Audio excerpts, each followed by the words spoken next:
Out there, what was heaven like? Heaven feels like home. Yeah. I mean, we were made to be there with God, so it's just amazing the first time you get to be there. Yeah. What happens after we take our final breath? Do we fade into nothingness, or is there something waiting for us beyond the veil of this world? Countless people have had near-death experiences, but what if I told you a 4-year-old boy went to heaven, met Jesus, and came back with knowledge that no child his age should have known?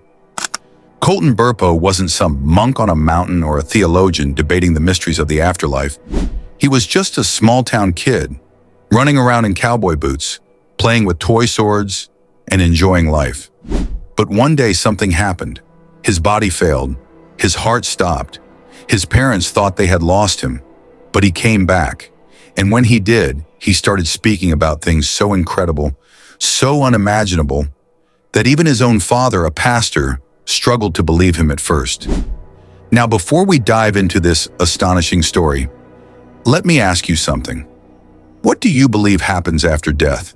Have you ever wondered if heaven is real? This story will challenge you, inspire you, and maybe even change the way you think about the afterlife. But before we continue, please subscribe to our channel. We bring you real-life testimonies, faith-building content, and stories that touch the soul. Don't miss out. Hit that subscribe button now. It started as an ordinary day for the Burpo family, but nothing could have prepared them for what was about to happen. In the spring of 2003, 4-year-old Colton Burpo, the son of a small-town pastor, fell gravely ill. What seemed like a common flu quickly escalated into a life-threatening medical crisis. His parents, Todd and Sonia Burpo, watched helplessly as their little boy's condition deteriorated. They rushed him to the hospital where doctors discovered his appendix had burst, causing a severe infection that threatened his life. As medical professionals worked frantically to save Colton, his parents clung to their faith. Todd, a devoted pastor, had spent his life preaching about the power of prayer and the promises of God. But now he was facing his greatest test. Could he trust God to save his son?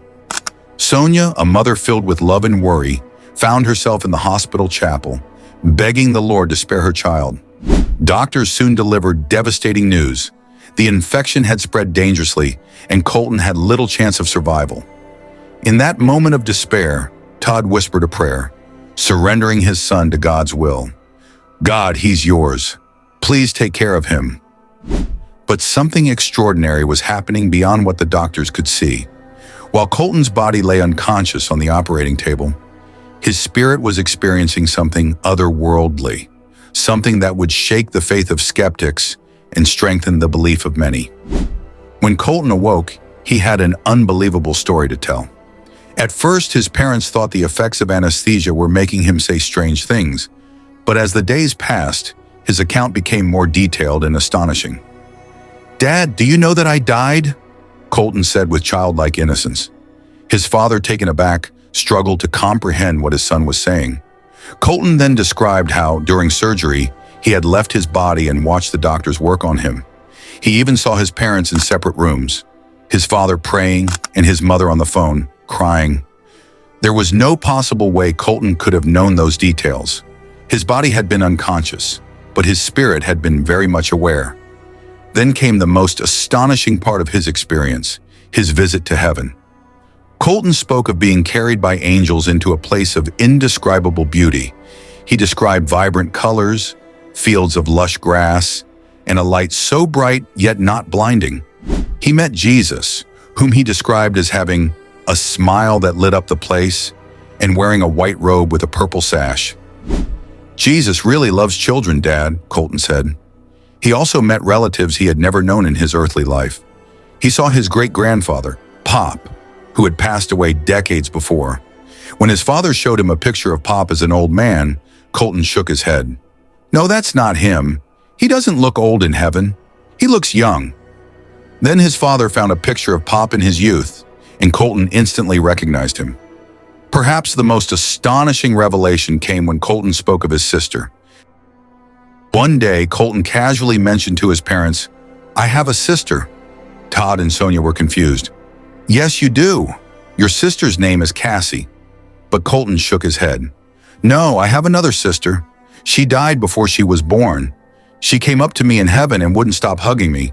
She said she couldn't wait to meet you. Sonia was stunned. They had never told Colton about the miscarriage they had suffered before he was born. There was no way he could have known about the baby they had lost. With tears in her eyes, she asked, "What was her name?" Colton replied, "She doesn't have a name. You never gave her one." At that moment, Sonia knew her son had truly been to heaven. She wept as she realized that their unborn child was safe in Jesus' arms, waiting for them. Colton also spoke of seeing the throne of God, where he described an overwhelming sense of peace and love.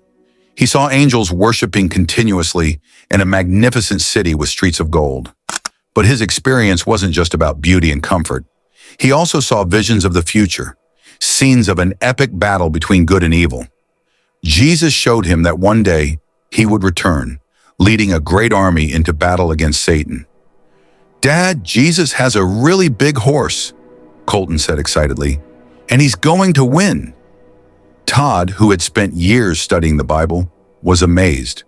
Colton's descriptions matched perfectly with passages from the book of Revelation, scriptures the young boy had never read. Colton's testimony became a powerful reminder that heaven is real.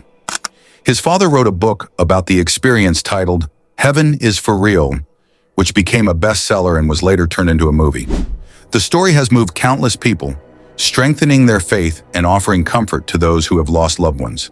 Skeptics have tried to explain away Colton's experience, but the details he provided, things he could not have possibly known, remain a mystery that science cannot explain. Many skeptics dismiss Colton's story. Some said it was just a hallucination, the imagination of a child. But how could a 4-year-old describe things he could never have known? He saw heaven. He met Jesus. He met his unborn sister. He saw things on earth that happened while he was unconscious. Even his father, a pastor, was skeptical at first. But as Colton revealed more and more details, Todd had no choice but to believe. One of the most powerful moments came when Colton described the throne of God. He said, "God sits on a huge throne, and Jesus sits on his right side." This lines up perfectly with what the Bible says. Jesus is at the right hand of God, interceding for us. Romans chapter 8, verse 34. Colton's story is not just about one child, it's about all of us. It's a glimpse into what awaits believers. If heaven is real and Jesus is real, then the message is clear. 1. There is life after death. 2. Jesus welcomes his followers with open arms. 3. We will be reunited with loved ones in heaven. 4. God's love is greater than anything we can imagine. Jesus himself said, "Let the little children come to me, and do not hinder them, for the kingdom of heaven belongs to such as these." Matthew chapter 19, verse 14. Colton's story is a powerful reminder that heaven is not just a dream, it's real, and it's waiting for us. What do you think about Colton's experience? Do you believe in heaven? Have you or someone you know ever had an NDE? Share your thoughts in the comments below. And remember, this story isn't just about one boy. It's a call for all of us to examine our faith. Are we ready for eternity? Before you go, don't forget to subscribe for more stories like this. Thank you for watching, and God bless you.